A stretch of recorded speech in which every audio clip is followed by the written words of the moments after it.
Title: Old Black Man with a Sack Claims Bank Ownership. They laughed until they regretted it.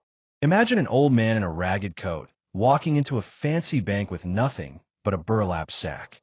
Everyone laughed when he said he owned the place.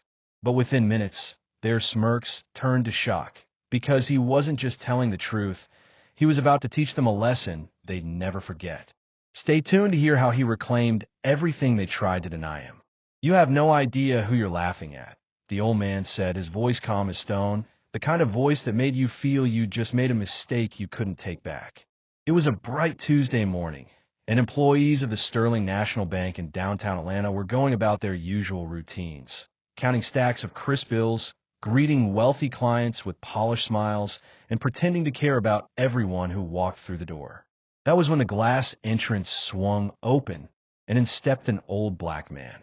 His face was lined with deep creases, each wrinkle etched by time and hardship. He wore a faded brown coat that looked too thin for the weather and carried a frayed burlap sack slung over one narrow shoulder.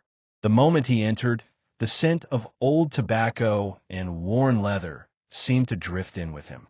A few tellers glanced up, their eyes flicking over him with practiced indifference before returning to their computer screens. To them, he looked like another vagrant, probably confused, maybe here to ask for a few dollars. A security guard stationed near the door straightened his back and began moving toward him, hand hovering near his radio, prepared to escort the stranger back onto the sidewalk. But before the guard could speak, the old man walked deliberately to the center of the gleaming marble lobby. He set his sack down with a soft thud that somehow made everyone look up again. His eyes swept the room, calm, steady, unimpressed. Then, in a voice that carried to every corner of the bank, he announced, "I'm here to see the branch manager. I'm here because I own this bank." For a moment, the world seemed to freeze. The typing stopped. Conversations trailed off mid-sentence. Even the security guard paused, his mouth slightly open. And then, as if on cue, the laughter started. A sharp, condescending ripple of amusement rolled across the lobby. One teller covered her mouth to hide her smirk.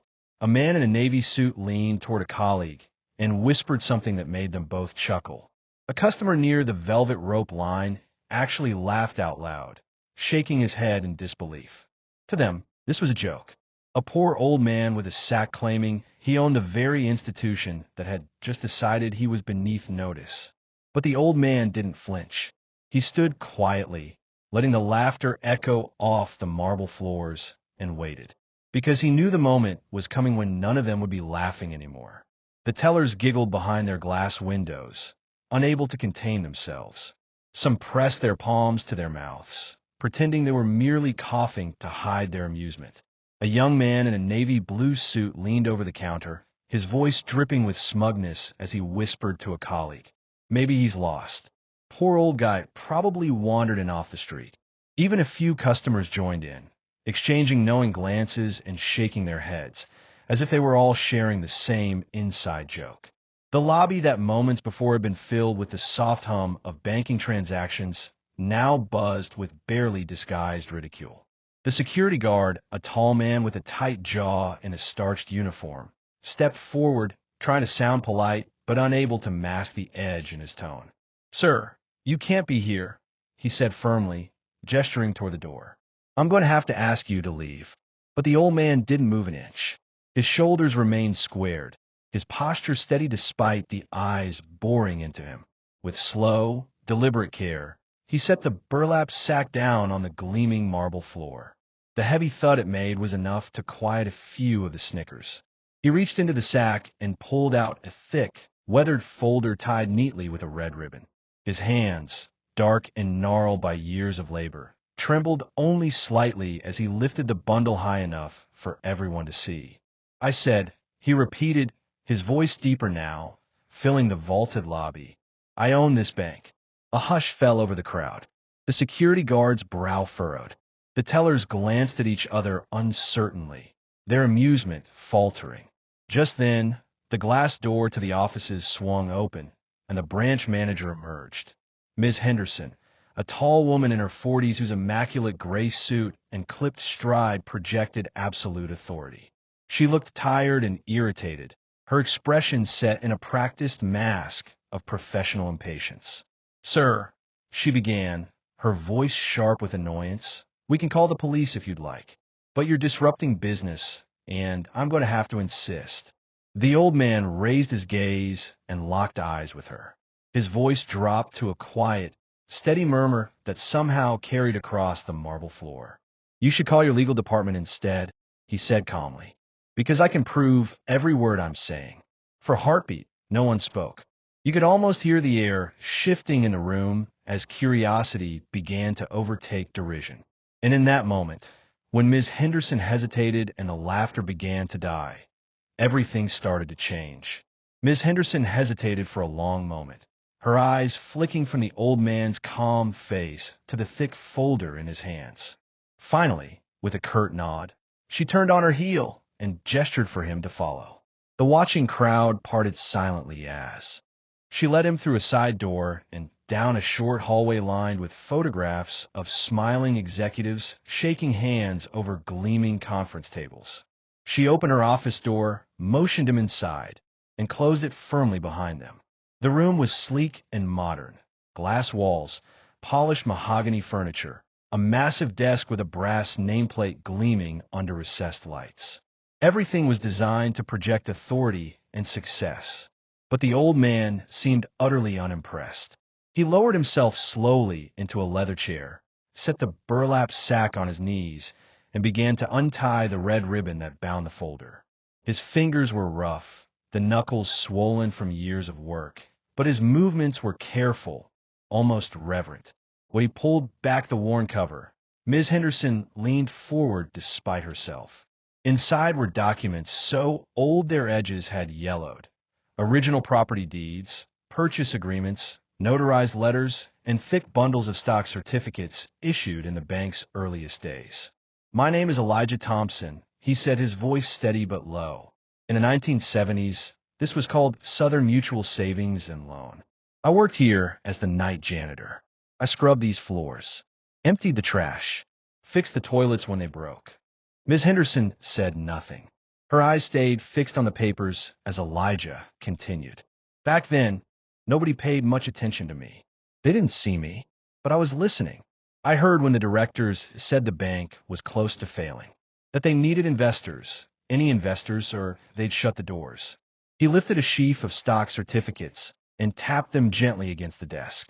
"I saved every paycheck, every tip I earned sweeping offices after hours. I bought shares, one at a time, whenever I could afford them. They thought it was amusing, that the janitor would waste his money on scraps of paper. But over the years, those scraps of paper became something else." He paused, studying Miss Henderson's face. "When the bank changed its name and grew into what it is today, nobody thought to check who still held the majority of the original shares. Dividends were mailed to an old P.O. box I kept, but nobody called to ask where I'd gone. And I didn't complain. I just waited." He closed the folder, his hand resting lightly on the cover. "And now," Elijah finished quietly, "I'm here to collect what belongs to me." Ms. Henderson sat frozen for a few seconds, then exhaled a shaky breath and picked up the phone. Her voice, which had been so sharp minutes before, was now tight with urgency. "I need legal in my office. Immediately." 10 minutes later, a senior attorney arrived, his expensive leather briefcase in hand and an air of quiet skepticism about him. He was tall, gray-haired, and looked as though he'd handled every crisis imaginable. But as soon as he saw the stack of deeds and stock certificates spread across Ms. Henderson's desk, his confident demeanor began to slip. He pulled on a pair of reading glasses and started going through each document, one by one. For every page, he scrutinized the signatures, traced the raised seals with his fingertips, and studied the notarization stamps that had faded with time. Occasionally, he glanced up at Elijah, then back down at the papers, as if hoping he'd find some mistake.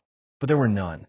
When he reached the last certificate, he set it carefully on the polished desk and rubbed his forehead. His hand trembled ever so slightly. "Ms. Henderson," he began, his voice lower than before, "I've cross-referenced the records. The deeds are genuine. The stock certificates were issued legally. The dates and transfers are all in order. He swallowed hard, looking as though he wished he were anywhere else. This man is telling the truth. The words seemed to ring in the office like a bell tolling the end of an era. Outside the glass walls, employees had gathered in small clusters, whispering to each other, casting nervous glances inside. Some of the tellers who had giggled earlier were now pale, their mouths parted in shock. A young woman with a headset pressed her hand to her chest, as though she couldn't catch her breath. The security guard who tried to force Elijah out edged closer to the doorway. His face was flushed red with shame. When Elijah's eyes met his, the guard lowered his head and mumbled, almost too softly to hear, "I'm sorry, sir." Elijah rose slowly from the chair, every movement measured and dignified. He adjusted the collar of his faded brown coat and picked up his burlap sack with the same calm composure he'd had since he walked through the door. "I don't expect an apology," he said, his voice quiet but carrying every ounce of authority he'd earned. "But I do expect respect." And as he stepped past the stunned faces pressed against the glass, no one dared to disagree.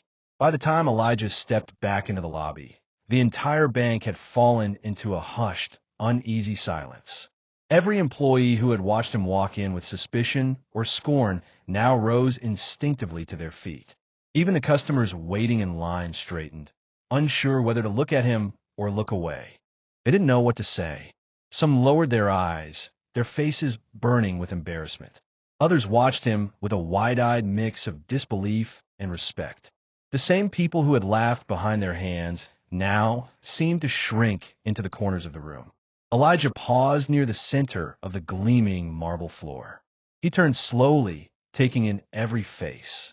When he finally spoke, his voice was neither angry nor triumphant. It was simply steady, the voice of a man who had carried a truth longer than any of them could imagine. "All my life," he began, "people believed a man like me didn't belong in a place like this." He scanned the faces of the tellers, the managers, the security guard who now looked as though he wished he could disappear into the walls. "But I believed in hard work," he continued. "I believed in patience. And I believed that owning something was better than begging for it." Slowly, he lifted the burlap sack again, holding it up so everyone could see. Inside, alongside the deeds and the stock certificates that had just proven his claim beyond all doubt, was something even more personal, a battered leather-bound journal. He laid his hand over it.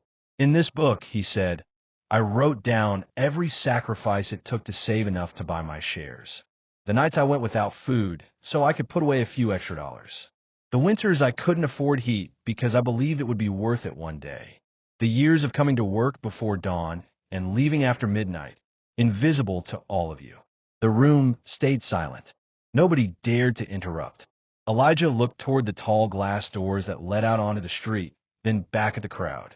His eyes were tired but bright, as if carrying the light of something unbreakable. As he reached the exit, he paused one final time and turned over his shoulder. "Don't ever measure a person by their coat," he said quietly, his gaze sweeping over them, "or the sack they carry." And with that, he stepped out into the bright sunlight, the burlap sack resting easily on his shoulder, leaving behind a bank full of people who would never forget the day the old black man came to reclaim his legacy.